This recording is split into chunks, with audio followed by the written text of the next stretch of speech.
İş adamlar biznesin ilerlemesi için kolaylıkları öğrendiler. Hükümetin tarafından yardım için tanıştılar başarılı iş adamlarından. Hep öyle açıklandı Gagauzya'dan projenin içindeliği hem onların kolaylıkları grant kabul edilmesinde. Acest eveniment ne dorim să punem în fiecare an.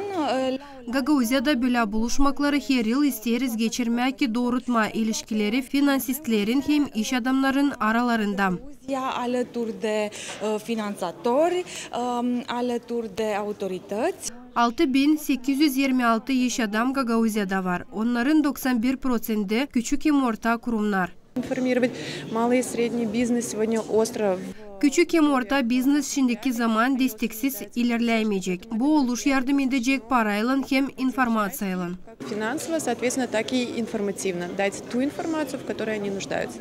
Küçük hem orta biznes bölgenin ekonomikasının temeli var nice olsun. Bu sektör Moldova devletin gelirlerini islah edilidir. Nişanladı Gagauzya'nın ekonomika ilerlemesi hem Turizm Bakanlığı'nın başı Natalya Çuvalskaya.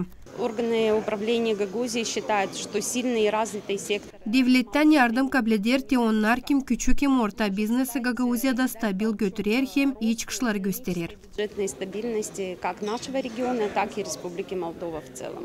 Gagauzya'nın büyük potansiyeli var. İş adamlar iyi başarıları gösterirler. Onlar iş yerlerini açırlar. Yeni projeleri çalıştırırlar. Cümlenin yaşamasında pay alırlar. Sosyal projelere katılırlar. Çizgiledi Next İş Adamların Ассоциациясының başı Vladimir Kara. Для наших предпринимателей это, считаю, хорошая площадка получить информацию.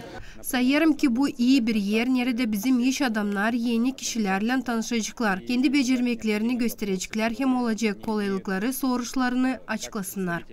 Бизнес-ассоциации, так и государственным структурам, а также тем международным программам и проектам. Milli statistika saymaklarına göre 2019 yılda Moldova'da küçük hem orta biznesinden zanatlanan kişilerin sayısı yakın 56 bine yetişti. Hangisi 98,6% bütün sayıdan kurur. Hep o vakit küçük hem orta biznesin uzmanların sayısı kurdu 335 bin. Hangisi 61,6% kurdu. Küçük hem orta biznesin kazancı 157 milyon 335 bin lei oldu. Hangisi 39,5% kurdu. Gagauzya'da Tazi'de böyle kurum var. Onlar ekonomikanın temelinde dururlar. Küçük hem orta biznes bölgenin ekonomikasını ilerledir hem iş yerleri açar.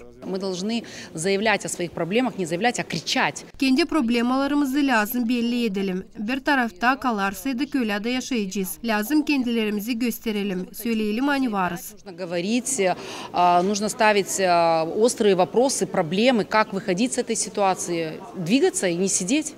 Nice ilerletme küçük hem orta biznesi konferansiyasının pay alanları nişanladılar hani böyle oluşların hatırından onlar tanışırlar başka iş adamlarla. Hem kendi becermeklerinden paylaşırlar.